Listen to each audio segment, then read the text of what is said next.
맛있게 드셨어요? 네. 너무 행복하시죠? 네. 밥도 먹었는데, 그죠? 네.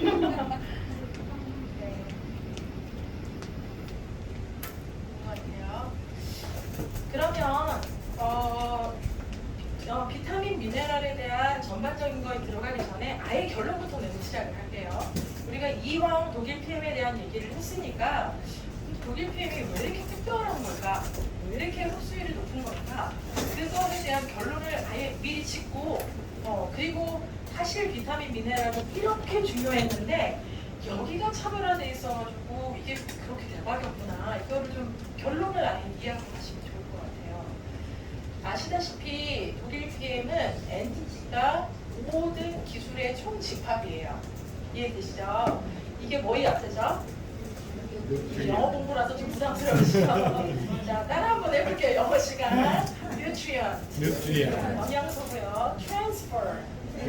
이동시킨다는 거예요. concept.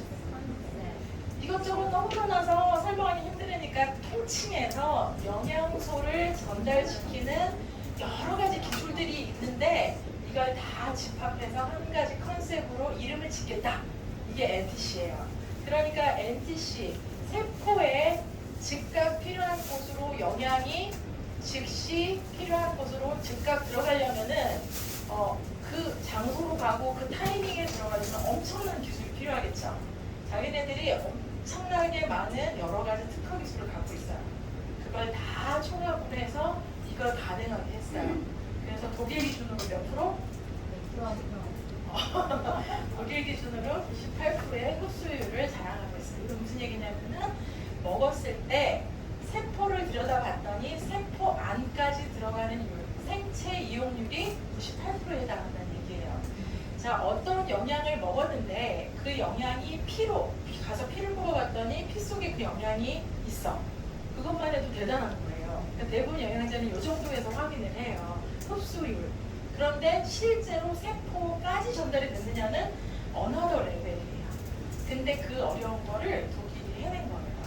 그래서 사실은 굉장히 많은 기술이 들어가 있는데 그 중에서 저는 제가 여기서 강의를 들으면서 이주교 소장님이 딱 두 개로 설명을 하시거든요, 이거를. 그래서 그게 좀 좋겠다라는 생각에 제가 동의가 돼서 그렇게만 설명을 해볼게요. 처음 뭘까요? 완전 차별화된 핵심 기술. 마이크로솔브리즘. 자, 여러분 이제부터는 영어를 겁내지 마세요. 네. 영어를 겁내지 마시고 마이크로 뭐예요, 마이크로? 조그맣단 얘기잖아요. 그렇죠? 솔브는 문제를 풀다, 뭐 풀어진다, 아니면 해결된다, 녹는다 이런 거잖아요. 아주 작은 게 녹고 흡수되게 만드는 그 기술을 갖고 있는 거예요. 아주 쉽게 얘기하면 우리 몸에 아까 비타민, 미네랄이 엄청나게 중요한 역할을 한다고 그랬잖아요. 시작과 끝을 결정짓는다고 했잖아요. 그런데 ATP를 내고 우리 몸의 모든 세포가 다 이 기능을 갖고 있다는 거예요. 모든 세포가 이렇게 작동이 된다는 거예요. 그런데 비타민, 미네랄이 필수인데 여기에 결정적인 문제가 있어요. 뭐냐면 비타민, 미네랄에는 따라서 이렇게 수용성, 지용성 이 두 가지 종류가 있어요. 근데 수용성은 말 그대로 물에 잘 녹아요. 지용성은 기름에 잘 녹아. 그러니까 물에 잘 안 녹아요. 근데 우리 몸은 기름 덩어리 같으세요. 그러니까 우리 혈관은 혈액은 기름 덩어리 같으세요. 물 덩어리 같으세요. 네, 물에 가깝죠. 기름 누굽니까? 바로 위험한 상황이 벌어질 수 있을 것 같은데. 자, 물에 가깝기 때문에 이게 보세요. 우리 몸에 지용성 영양소가 꼭 필요한데 우리 몸은 수용성을 잘 처리할 수 있게 돼 있어요. 그러니까 우리 몸에 뭐가 있을까요? 지용성을 수용화시키는 그런 방법이 있을까요? 없을까요? 기가 막히게 만들었다 그랬잖아요. 그러니까 당연히 그 일이 일어나요. 어디에서? 네. 방식산에서 예를 들어서 아직 지용화되어 있는 애들을 수용화시켜서 싹 그 미셀레이션이라고 부르거든요. 싹 감싸서 마치 수용성에 유아들이 쉽게 딱 감싸가지고 모든 필요한 장기를 보내는 거를 미셀레이션이라고 하고 이 미셀라 작용을 우리 몸에서 해요. 그러려면 그러면은 그 기관이 건강해야 되고 그 액이 잘 나와야 되겠죠.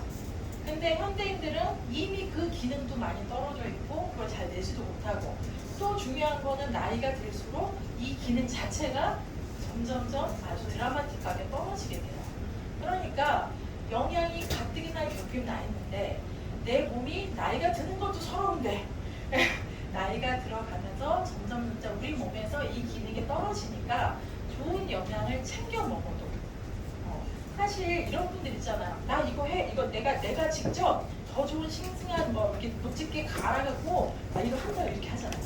근데 거기에서 흉내내지 못하는 게 뭐냐면은 이미 우리 몸에 이미 들어갈 때부터 우리 PM에 있는 영양들은 지용성이 어떻게 됐다?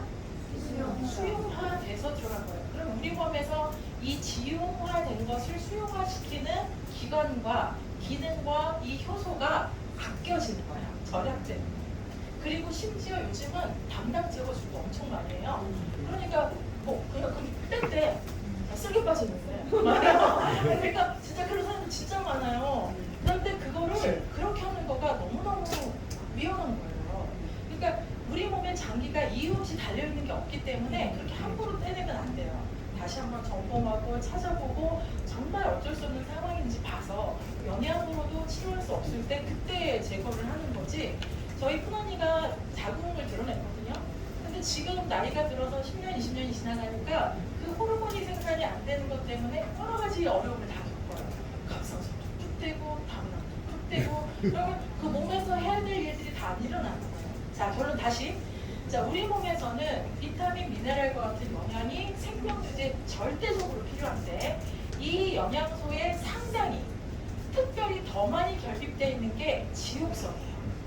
그럴 수밖에 없는 게는 지용성이 많이 결핍이 된 데다가 지용성을 넣어줘도 우리 몸이 어떻게 하지 못한다? 흡수를 못해요.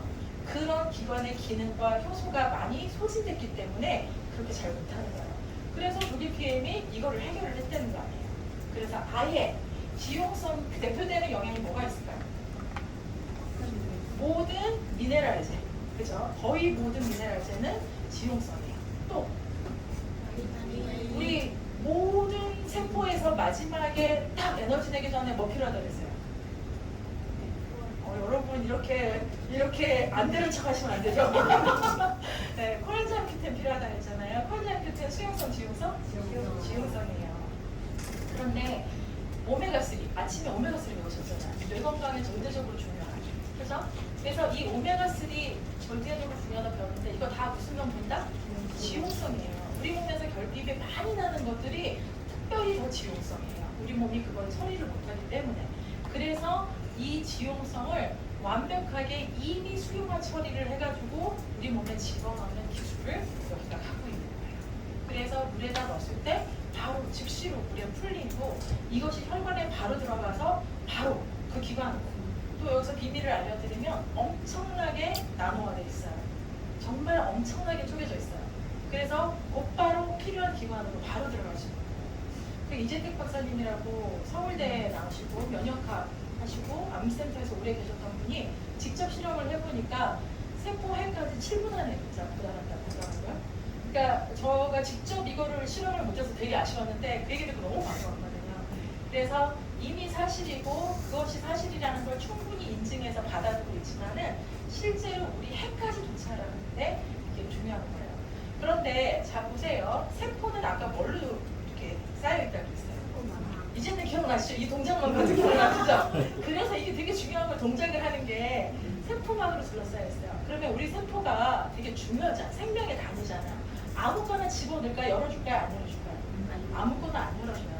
그래서 우리 영양이 여기까지 도착하게 하는 것도 엄청난 장애물과 난간을 뚫고 와야 세포막 바깥에까지 올 수 있는데 세포막이 열리게 되는 것도 보통 쉬운 일이 아니에요. 그래서 이온 채널을 통해서 쏙 들어오려면은 PTC라는 공법을 써서 두 번째 PTC라는 공법을 써서 페이즈 트랜스퍼 캐탈리스트인데 이거는 촉매제예요. 촉매제라는 건 뭐냐면은 자기 자신을 변하지 않으면서 아주 소량이 있어서 세포의 문을 착 열어준다는 거예요. 그래서 얘가 뭐를 갖고 뛴다? 열쇠를 갖고 뛴다.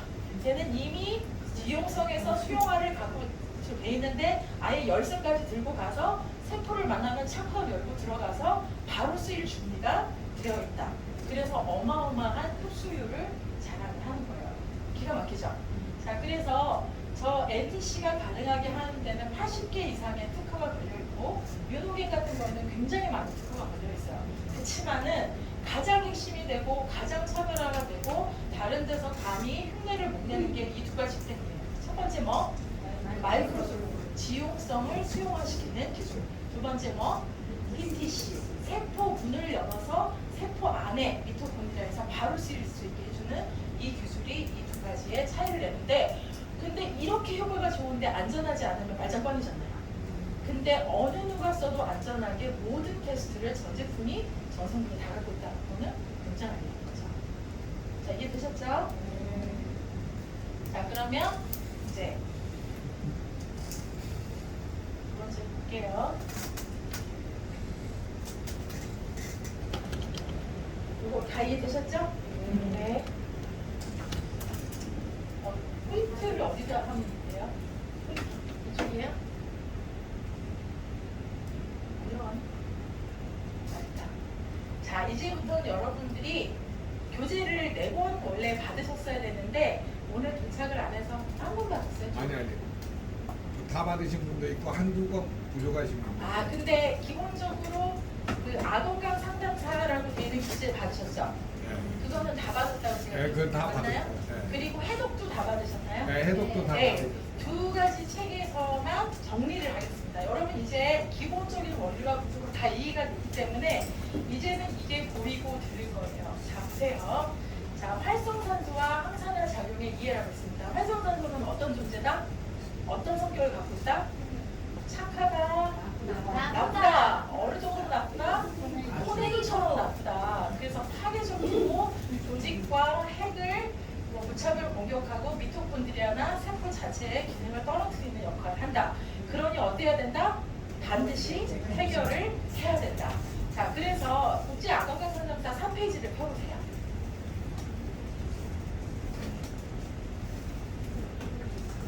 피셨나요, 벌써? 네. 아, 페이지를 넣어드리니까 벌써 다 피셨구나. 자, 여기를 쳐다보지 마시고 여기가 그 설명이 나와 있는 페이지인 걸 이해하시고 이제 저를 보시면 됩니다.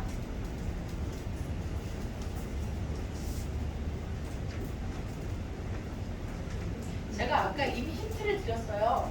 활성산소가 1차, 2차, 3차로 나온다고 말씀드렸어요. 그죠? 그러나 우리 몸이 가만히 안 있는다고 그랬어요. 어떻게? 1차 방어, 2차 방어, 3차 방어를 한다고 그랬어요. 그러니까 여러분들이 아셔야 될 거는 모든 세포가 정상적으로 운행을 하기 위해서는 산소가 필요한데 이 산소를 사용하는 과정에서 반드시 일부가 활성산소라고 하는 매우 불안정한 형태의 산소로 바뀌어요. 네. 이게 불안정. 한마디로 얘기하면 좀비가 돼요. 그래서 뜯어와. 전자를 다른 데 가서 뜯어와. 그러니까 세포막도 깨지고 다른 핵도 무너지고 막 이렇게 됩니다. 자, 굉장히 불안정하고 파괴적인 속성을 갖고 있다 보니까 이 산소가 이 O2 마이너스로 변환되는 과정에서 1차로 데미지가 일어납니다. 근데 우리 몸이 기가 막히게 설계되어 있다고 했잖아요. 그러면 이게 무너지는 꼴을 보고 안 있는다는 거죠. 그죠? 그래서 이거를 막을 수 있는 뭐를 만든다? 자, 요거 정리할게요. 활성산소는 산소 찌꺼기예요. 산소를 사용할 때 나오는 부수된 찌꺼기가 바로 활성산소예요. 근데 활성산소가 제거되지 못하고 몸속에 계속 남아서 몸에 과도한 스트레스를 주는 상황을 뭐라고 불러요? 산화 스트레스 상태라고 불러요. 들어는 보셨죠? 억시다티브 스트레스. 자, 산화 스트레스 있는 상태에서 이거를 그냥 놔두지 않고 처리를 하기 위해서 뭐가 필요하다? 산화와 싸울 수 있는 항산화가 필요하다. 지금 우리 뭘 배우고 있다? 항산화를 배우고 있는 거예요. 우리 몸을 망가뜨리는 이 엉망진창인 조폭같이 생긴 활성산소를 그냥 방치하지 않고 반드시 처리를 하기 위해서 우리 몸에는 항산화 작용이 일어나는데 필요한데 그걸 배우고 있는 거예요. 이걸 정확하게 배우면 굉장히 도움이 됩니다.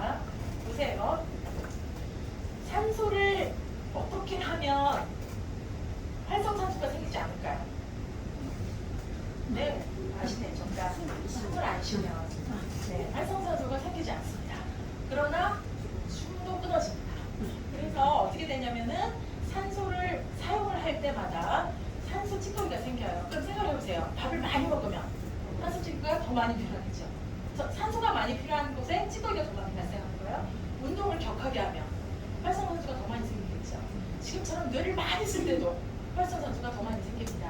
그러니까 반드시 쓰긴 써야 되는데 이런 찌꺼기가 생기니까 찌꺼기를 처리해야 되는 거예요. 그래서 너무나 고맙게도 우리 몸에 항산화 작용을 하는 것이 있어요.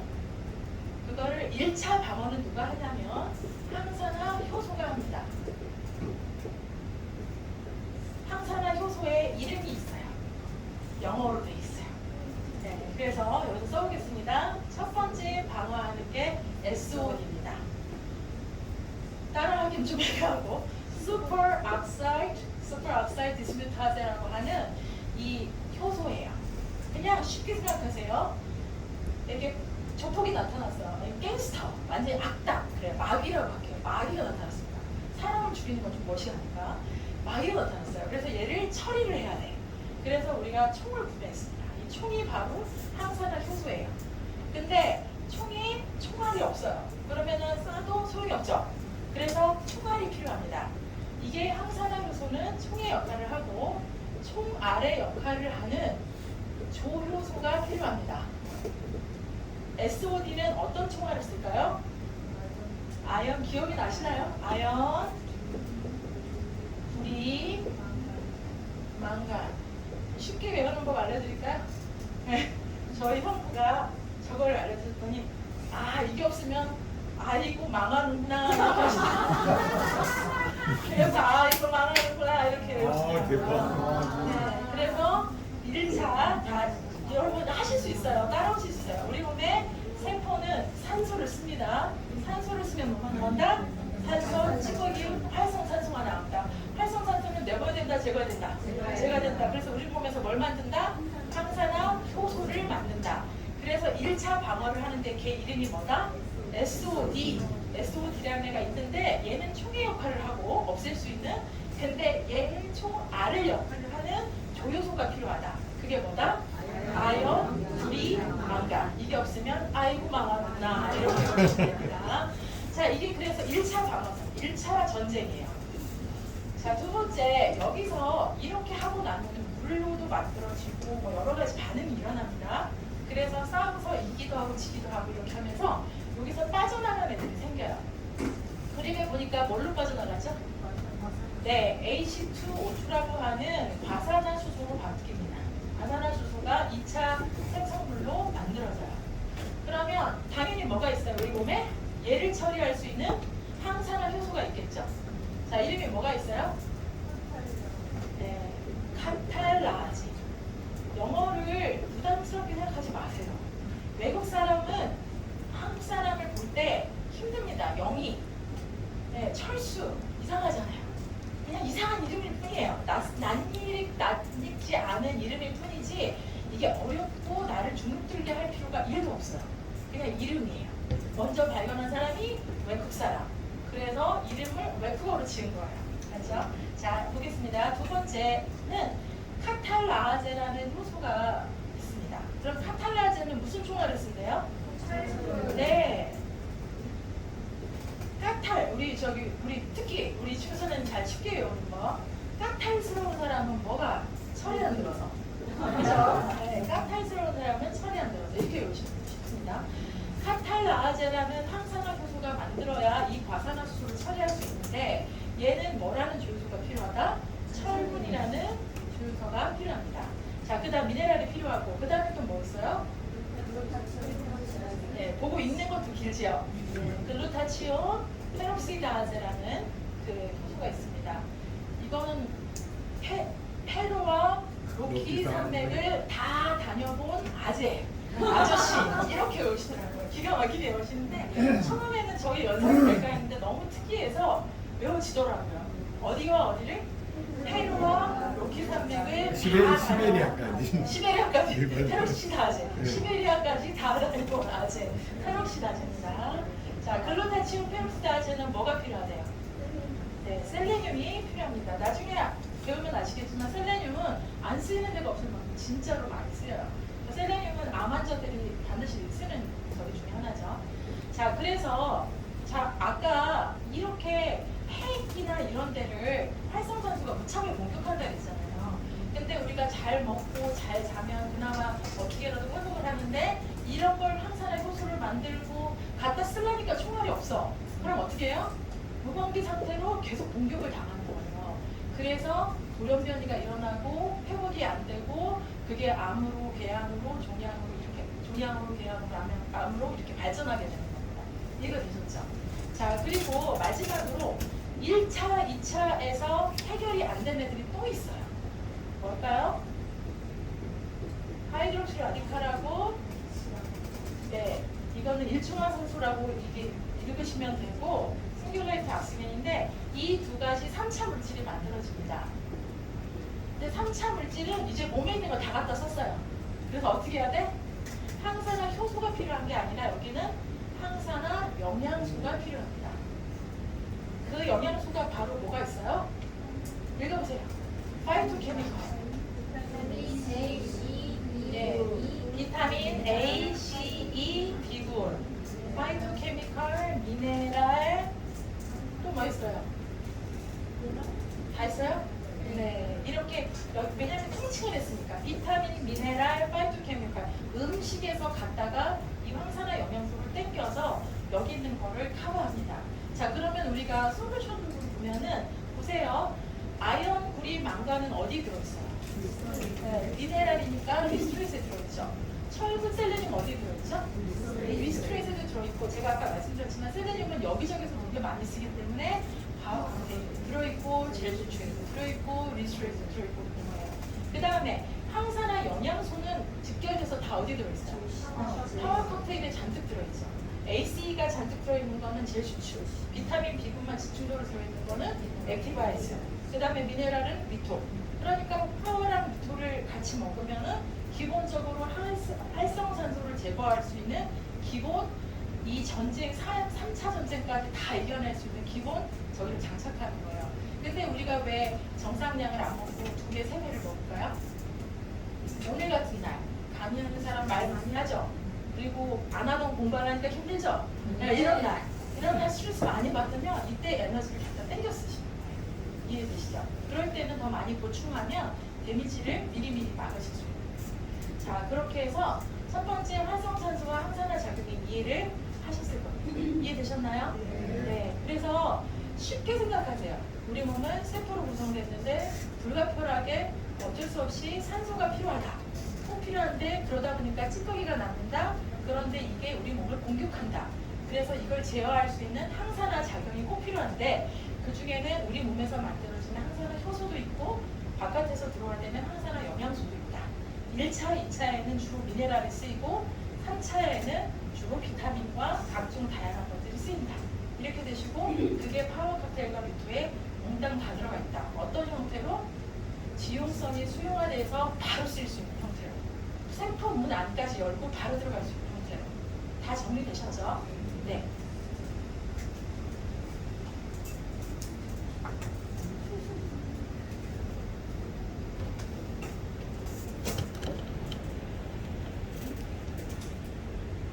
네. 이거 뭐죠? 항산화 육수 특성. 20에서 21페이지 펴볼게요. 해독 20에서 21페이지 펴볼게요.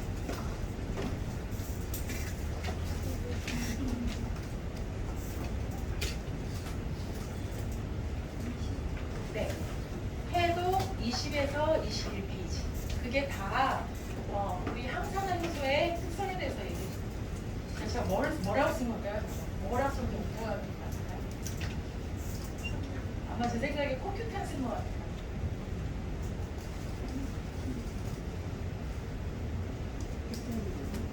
이 뒤는 되게 빠르게 지나갈 수 있어요.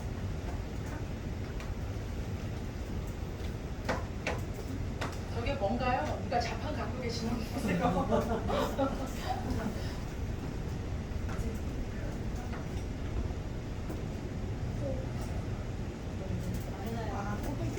컴퓨터 맞죠? 네, 항산화 효소 중에서 특별히 컴퓨터에 대해서 언급했습니다.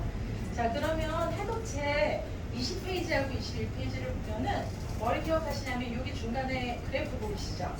이 그래프를 설명을 해드릴 거예요. 자, 이 책, 아까 거기 본 그림에도 맨 밑에도 나와 있어요. 그러니까 양쪽을 참조해서 보시면 되는데 거기 눈이 좋으신 분만 볼 수 있어요. 자, 이 그래프가 이렇게 생긴 그래프 있죠? 이렇게 생긴 거. 이거 어디에서 나온 그래프가요? 출처.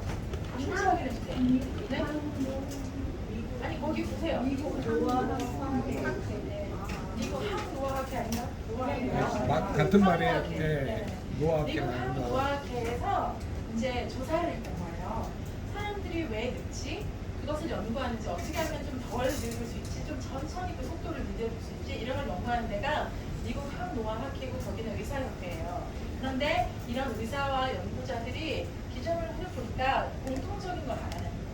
아, 우리 몸에 효소가 굉장히 중요한 작용을 하는데 이 효소가 굉장히 특징이 있는 거예요. 뭐라고 특징이 있냐면 처음에 보니까 어떻게 되죠? 거기 보세요. 20대 때는 거의 풀로 갖고 있어요. 거의 100%에 가깝게. 근데 당연 유전적인 소인이나 환경적인 게 있으면 그 정도는 안 되겠지만 기본적으로 거의 100에 가깝게 갖고 있어요. 근데 불과 40대. 여기 40대 이하 손 들어보세요. 오, 좋아요. 조금 계시나요? 네, 40대 이하. 40대. 세 분밖에 안 계시네요. 너무 안타깝게. 40대가 되니까 몇 프로로 줄었나요? 네. 자그마치 50%로 줄었나요? 자, 60대가 됐어요. 얼마로? 90%.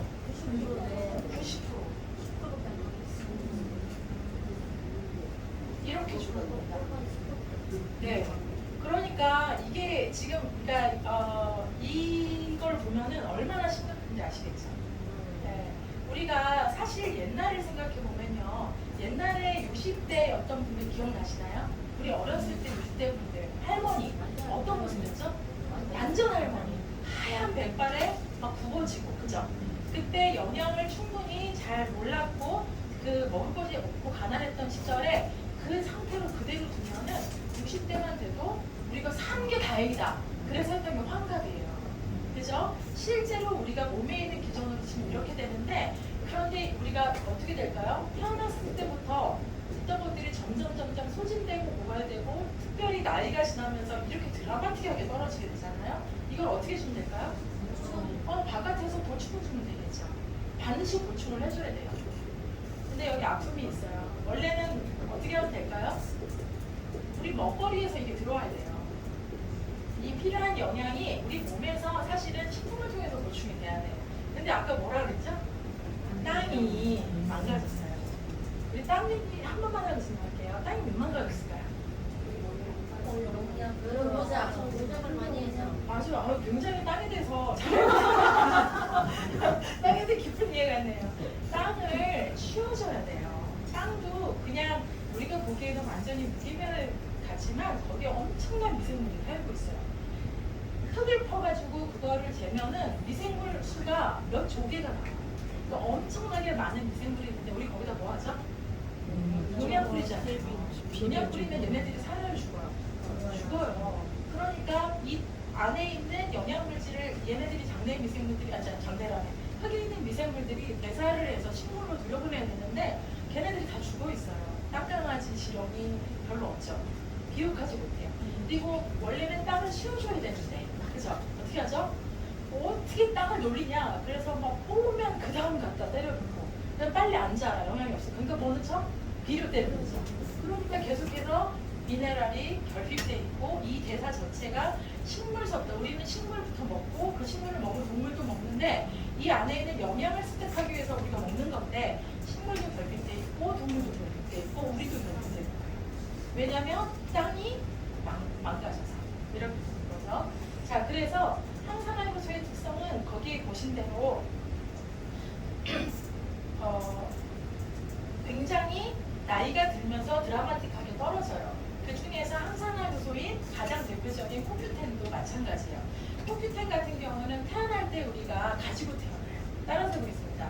코큐텐 가장 중요하죠. 모든 세포가 대사를 할 때 산소와 포도당을 촉매해서 이것이 ATP로 전환하는 과정을 만드는데 그때 코큐텐이 쓰여요.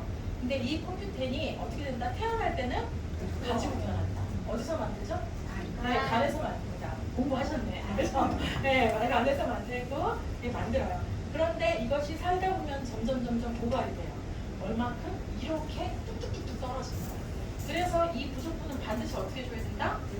채워줘야 된다. 근데 우리가 일반적으로 먹는 식품으로는 이것을 채울 수 없기 때문에 특화되어 있는 영양을 채워줘야 되는데 특별히 고갈라는 영양을 봤더니 대다수가 지용성이다.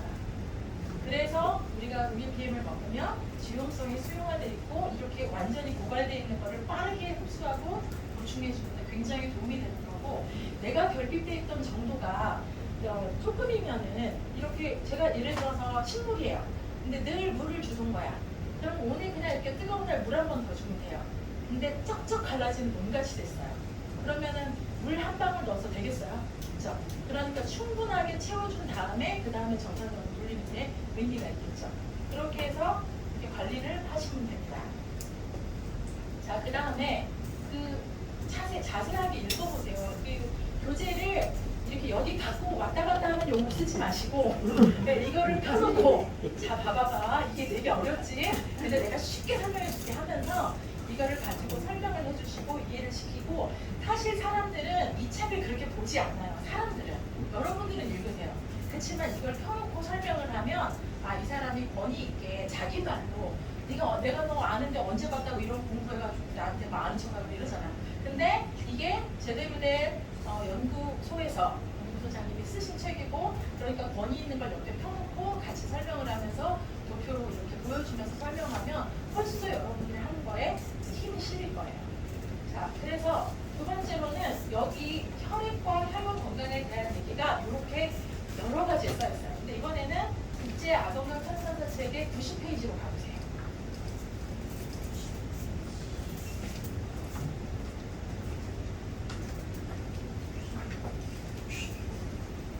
네. 그 중에서 제가 두 가지 얘기를 하려고 해요. 다음에 나오는 뼈 건강하고 연결해서 해볼게요. 자, 우리 몸의 혈관은 여러 가지가 떠다니죠. 주로 뭐로 돼 있죠? 혈관에 뭐가 다니나요?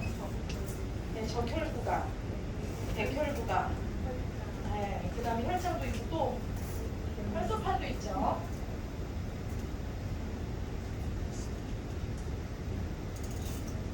근데 여기에서는 여러분들이 호모시스테인이라는 걸 좀 이해를 하셔야 돼요. 호모시스테인이라는 거는 어떤 거냐면은 여기 말고도 제가 페이지 수를 몇 개 넣어놨잖아요. 여기 그러면 거기 그림이 있어요. 그림이 있는 게 몇 페이지죠?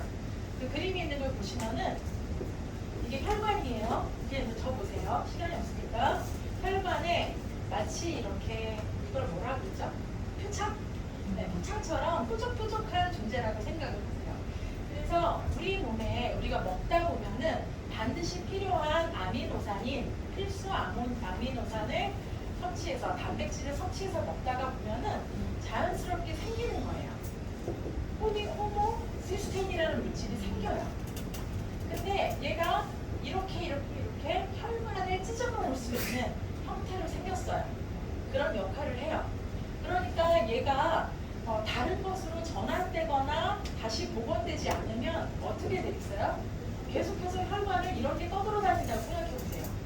그럼 어떻게 될까요? 혈관을 상처내고 찢어내겠죠. 그래서 이것을 정상화시킬 수 있도록 우리 몸은 전환할 수 있는 기전이 있을까요? 없을까요? 있어요. 그거를 여기 중간에 써놓은 거예요. 중간에 호모시스테인이라고 보이시죠? 그럼 이 호모시스테인이 뭐하고 뭐를 바뀔 수 있대요? 메티오닌이라고 하는 물질과 시스테인이라고 하는 물질로 바뀔 수 있대요. 근데 여러분들이 암기까지는 하시면 무지 좋지만 못하더라도 이 표를 보고 설명은 하실 수 있어야 돼요. 자, 호모시스테인은 어떤 물질이다? 굉장히 혈관에 상처낼 수 있는 유해한 물질이다. 그래서 혈관이 굉장히 안 좋은 척도를 호모시스테인의 농도로 잽니다. 호모시스테인 수치가 높으면 혈관이 되게 나쁜 거예요. 자, 그런데 이거를 안전한 물질로 바꾸는 것이 바꿔서 결과물이 메티오닌하고 시스테인이라는 거 나오는데 거기 여러분들이 직접 찾아보세요. 메티오닌으로 바꾸려면 뭐가 필요하죠?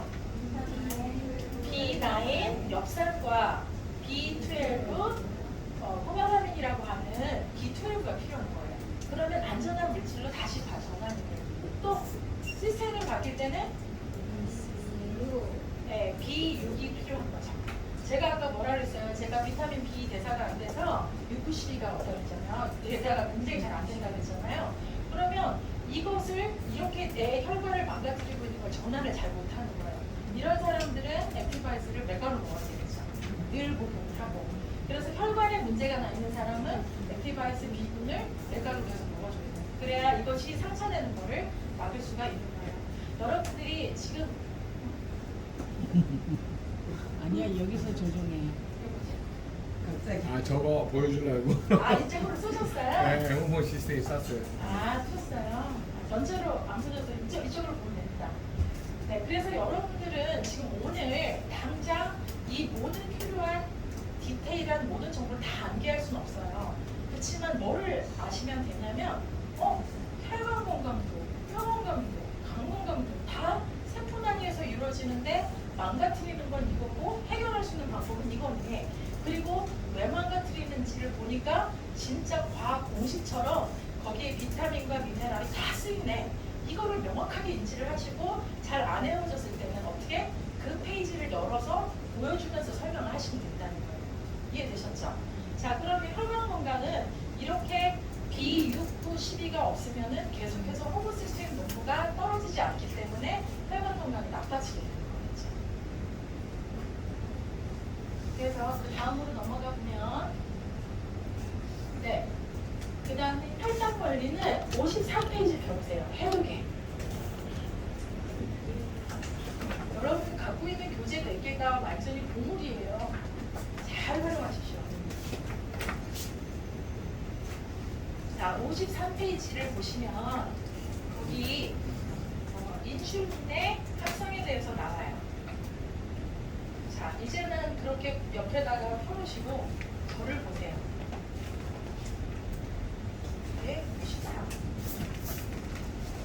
자, 우리 몸에 당을 많이 먹으면 탄수화물을 왜 자꾸 나쁘다 그러냐면 탄수화물이 나쁜 거에 좋은 거예요.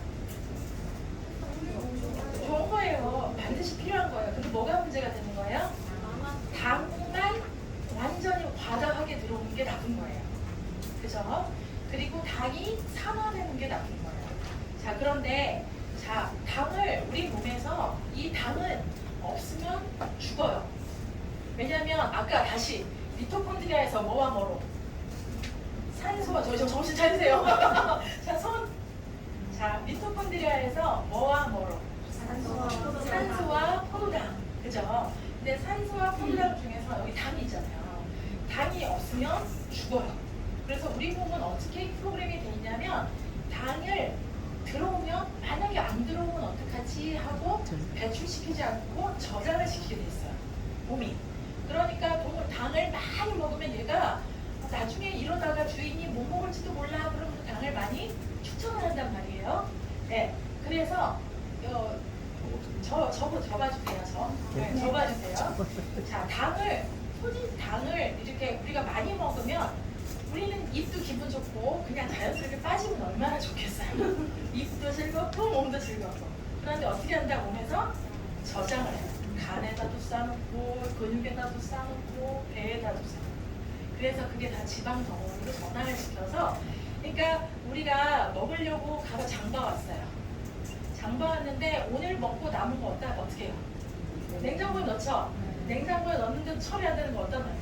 김치 냉장고에 넣죠? 그런 개념으로 생각하시면 되는 거예요. 그러면 얘가 안 썩고 제 역할을 하려면은 내가 지금 필요한 거 했으면 여기다 갖다 계속 쏟아 먹어야 되는데 다 쓰기 전에 또 집어넣고 냉장고가 싸고 넘쳐서 썩어서 나쁜 냄새가 나는 게 우리 몸에 지금 올린 거예요. 아주 쉽게 얘기하면 그렇습니다. 자, 그러니까 당은 어떻게 나쁜 거다 필요한 거다? 필요한 거예요. 그런데 이 당이 피에 떠다니면 위험해요. 왜 위험할까요? 끈적거려서 우리 산탕물 바닥에 쏟아버리면 끈적끈적하잖아요. 근데 피가 쭉쭉 돌아야 돼요. 쭉쭉 돌아가지고 각 세포에 빠르게 전달을 하고 좋은 거 넣어주고 나쁜 거 빼주고 좋은 거 넣어주고 나쁜 거 빼줘야 되는데 얘가 끈적끈적한 문제가 되잖아요. 그러니까 어떻게 해줘야 돼요? 당은 꼭 필요한데 당을 어디로? 세포 속으로 쏙 넣어줘야 돼요. 그죠? 이 역할을 누가 한다고요? 여러분 거의 다 왔습니다. 뭐가 한다고요? 인슐린이 가장 이 역할을 잘해요. 그래서 당을 야야야 너 중요한데 여기 떠돌아다니면 피가 끈적해지잖아. 그래서 자꾸 얘 빨리 세포에다 갖다 넣자 근데 인슐린이 그냥 인슐린이라는 애를 알아야 되겠죠. 인슐린을 이해합니다. 인슐린이라는 호르몬을 만들 때는 재료가 필요해요. 뭐가 필요하냐면 혹시 아시는 분? 단백질과 아연. 네, 단백질과 아연이 있어야 합성을 할 수 있어요. 자, 근데 이걸 만드는 거를 쭉 짜줘야 돼요. 분비를 해야 돼요. 분비를 할 때는 뭐가 있어야 돼요? 여러분 컨택하셔도 돼요. 뭐가 필요하세요? 저기 앞에 있잖아. 여기 있네. 자, 분비를 할 때 어디 있는지 못 찾으셨어요. 네, 칼슘과 비타민 D.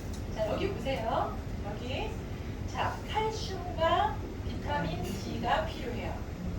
자, 그 다음에 분비가 딱 됐는데 얘가 안 움직여. 그래서 얘를 필요한 세포로 옮기는 애가 있어요. 뭐가 옮긴대요? 네, 아연과 마그네슘이라는 마차를 타고 갑니다. 네, 마차를 타고 가서 드디어 세포 앞에 딱 도착했어요. 근데 세포가 아무거나 열어준다, 안 열어준다? 안 열어준다. 그래서 수용체가 있어요.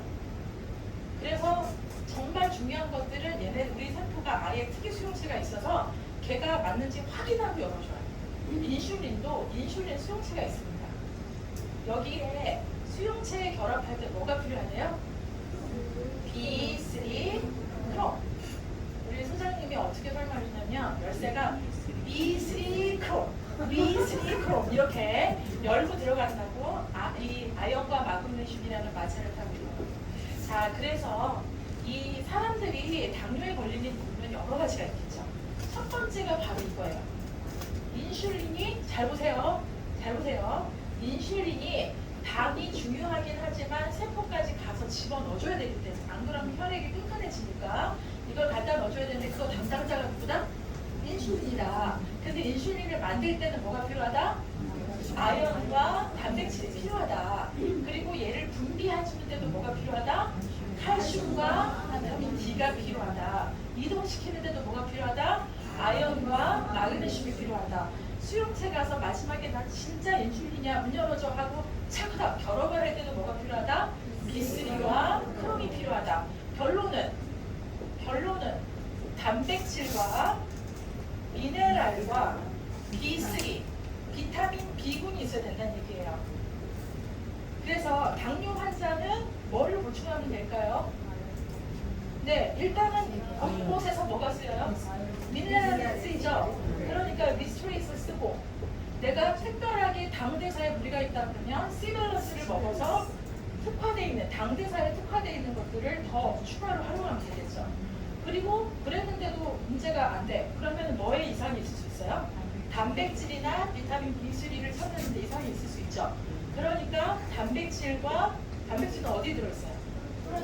프로쉐입에 들어있고 단백질이 아미노산, 필수 유태수가 다 들어있는 게 뭐예요? 웨이.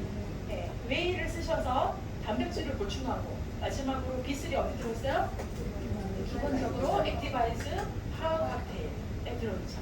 또 B3 들어있는데 거의 쓴 것 같은데. 하여튼간 단백질, 미네랄, 비타민 B군. 그래서 결국에는 우리 몸이 세포로 돼 있고 세포가 건강하려면 단백질과 비타민과 미네랄이 필수로 잘 대사가 돼야 되고 그게 대사가 안 되면 저런 찌꺼기들이 우리 몸을 해치기 때문에 이걸 빨리빨리 처리할 수 있어야 돼서 이게 중요한 거예요. 그 다음으로 넘어가 볼게요. 자, 당에서 하나 더 설명할 거 있어요. 자, 이렇게 해서 했는데 여기까지 왔는데 이걸 다 넣어줬는데도 당이 잘 안 잡힌다. 그러면 우리 첫째 시간에 무지 열심히 미토콘드리아 공부했잖아요. 손 두 개. 뭐 하고 뭐? 산소하고 포도당. 근데 이 사이에 뭐가 코큐텐이 있죠. 근데 이 코큐텐이 없으면 얘가 대사가 완성이 안 돼요. 그러면 얘가 쓰이지 못하고 어떻게 될까요? 여기 당이 배출돼서 나가요. 쓰이지 못하고 그게 뭘까요? 당뇨의 원인이 되는 거예요. 그러니까 두 번째로 대사에서 코큐텐이 부족해지면은 당을 처리하는데 문제가 생기는 거예요. 이해가 되셨죠? 그러니까 또 당뇨 환자들이 뭐 먹어야 되냐? 일단 당 섭취를 조금 줄여야지. 그렇지만은 잘 처리하려면 단백질, 미네랄, 비타민, 그다음에 코페텐을 자세하게 먹어야 되고 우리나라에는 단독 제품이 안 들어왔으니까 이것이 들어있는 지오씨를 먹게 되겠죠. 이렇게 솔루션적으로 연결돼요. 그리고 정성적으로 얘기하면 이것뿐만 아니라 이걸 만드는 기관이 어디예요 지금? 우리 몸 어디에서 이렇게 나와야 되죠? 인슐린 간에서 나오나요? 어디 나오죠? 췌장 저기죠 저기 보이시죠? 저 중간에 얘가 췌장이에요. 네, 췌장에서 분비합니다. 췌장은 뭘로 만들어있어요? 췌장, 조직, 췌장, 세포. 모든 세포는 영양소를 가지고 하잖아요. 그러니까 다시 옹점인 거예요. 이해되시죠? 그러니까 췌장이 건강해야 그리고 잘 만들 거 아니에요. 그죠? 네네. 췌장암이 있으면 췌장이 하는 모든 기능이 다 떨어지겠죠. 효소가 잘 분비가 안 되고 여러 가지 문제가 생기고 우리 몸에 인비적으로 연결돼 있어요. 그러니까 하나가 문제가 되면 그 부분이 가장 치명타를 입고 그것이 필요했던 다른 기관들이 다 연쇄적으로 무너지게 되는 거예요. 그러니까 우리가 현대의학을 이해를 하면 우리 몸의 인체에 있다는 이해를 하면 현대의학은 응급, 급하게 일어나는 일들에 대해서 빠르게 복구하고 아주 큰 문제, 불을 확 끄는 거 이런 거에는 강하지만은 원인을 해결하거나 앞으로 예방관리를 하는 데는 한계가 있다는 걸 아시게 될 거예요. 양쪽을 이해하고 필요에 따라서 쓰시면 돼요. 되셨죠? 자, 그 다음에 뼈 건강은 뼈는 중국에 가시면 훨씬 더 자세하게 배울 거예요. 근데 뼈에 대해서 여러분들이 꼭 하나 이해를 하시라고 해독 15페이지 한번 펴보세요. 그리고 여기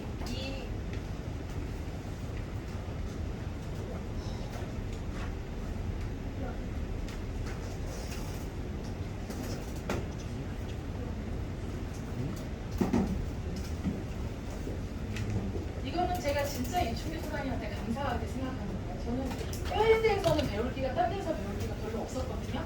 근데 뼈에 대해서 너무 잘 설명을 해주셔가지고 우리 뼈 이렇게 갭도 당기는 아시죠? 이렇게 뼈 이렇게 됐습니다. 기본적으로 이 안에 뭐 있죠? 골수. 네, 골수 있죠. 그럼 여기에서 뭐가 있죠? 성체 줄기세포가 만들어져요.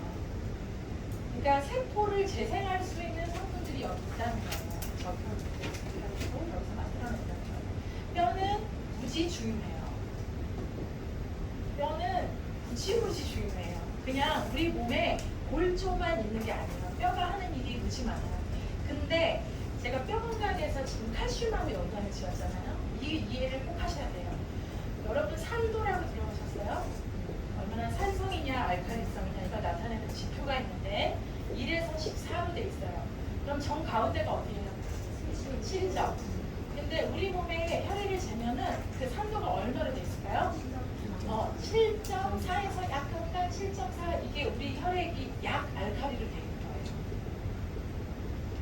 그러면 건강의 정의에 따라서 우리 몸은 항상성이라는 걸 유지하려고 애를 써요. 항상 동일하게 태어났을 때 온전하게 만들어졌기 때문에 가장 좋은 상태를 유지하려고 애를 쓰는 게 항상성이에요. 근데 이걸 유지하려고 보니까 산도를 어디에다 늘 맞추려고 하겠어요? 7.4에다가 맞추려고 해요. 근데 아까 우리가 얘기했던 모든 나쁜 거 있죠? 밤에 많이 먹고 잠 안 자고 스트레스 받고 여러 가지 그런 거 있죠?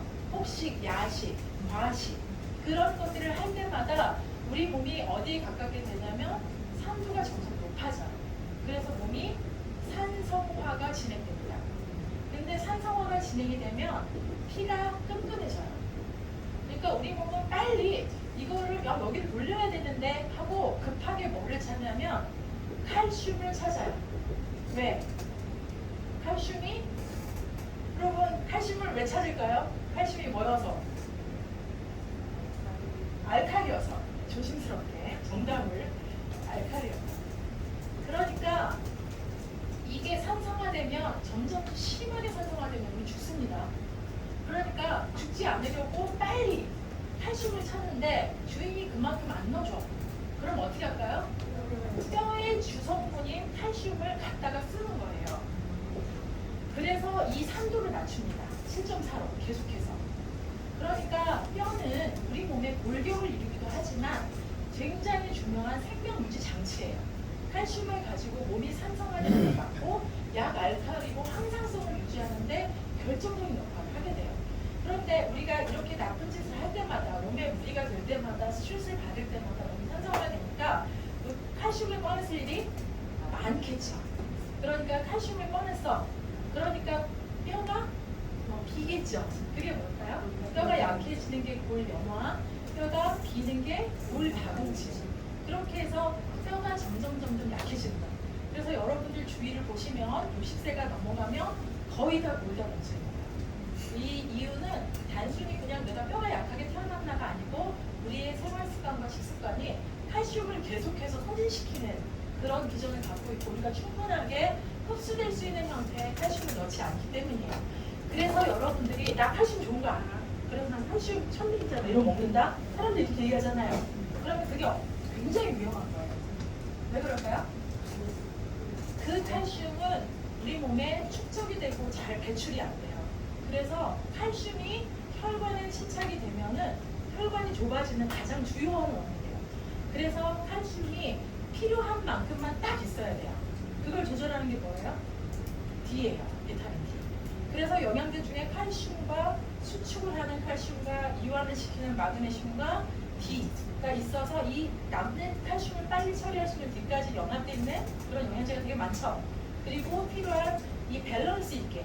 그래서 독일 PM 사람들이 미네랄이 중요하긴 중요한데 그냥 많이 넣어서도 안 되네? 기능작용이 있네. 얘를 넣으니까 얘가 빠져나가고 얘를 넣으니까 얘가 빠져나가. 그런데 미네랄은 굉장히 중요한 작용이 있어요. 중금속을 밀어내요. 그러니까 우리 몸에 쌓여있는 독소를 밀어내는 기전이 있으니까 미네랄은 넣어주는 게 좋죠. 근데 막 때려 넣는 게 아니라 필요한 만큼 밸런스를 맞춰서 넣어주는 게 중요하더라. 그리고 그게 특허로 진행되는 게 NGP예요.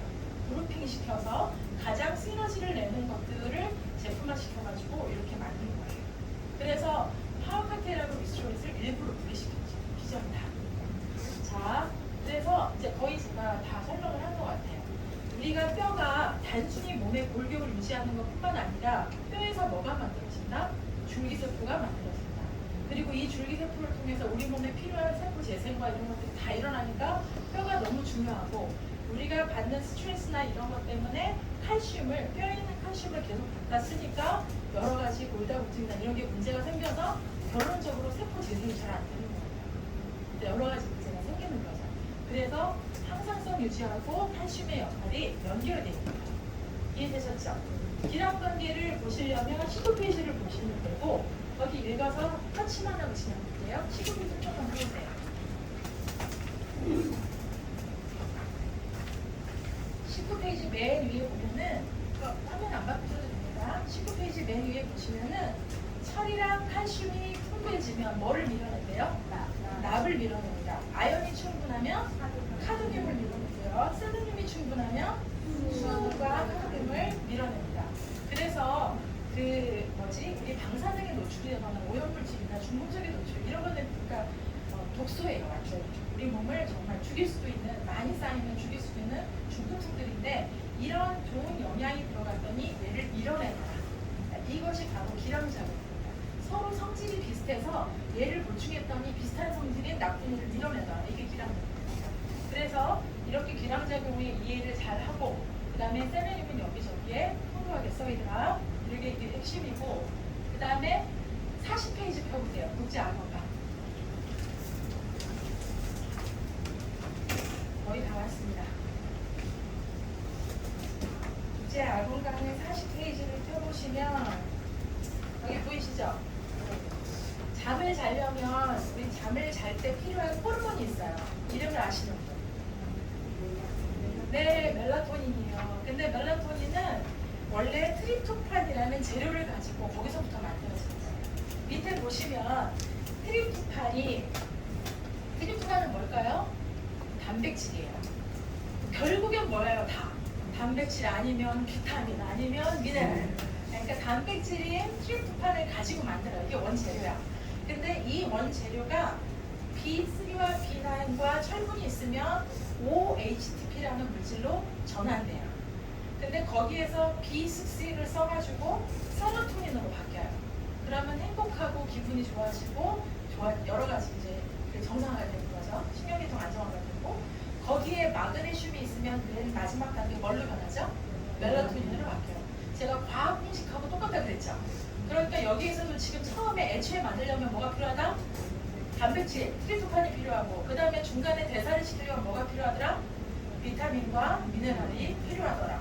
그런데 미네랄이 흡수가 낮으니까 흡수율이 높은 이제 PM이 정답이더라. 결국은 다 이렇게 되는 거예요. 이제 그리고 그게 그냥 뭐 흔한 상술이 아니고 우리 몸이 이렇게 만들어져 있고 이 영양소가 이런 역할을 하기 때문에 그렇게 되는 거예요. 이해되셨어요? 이제 여기서부터는 설명을 더 할 필요가 없고 여기 드럼 먹으라는 건 아까 미리 말씀드렸어요. 그죠? 네. 그래서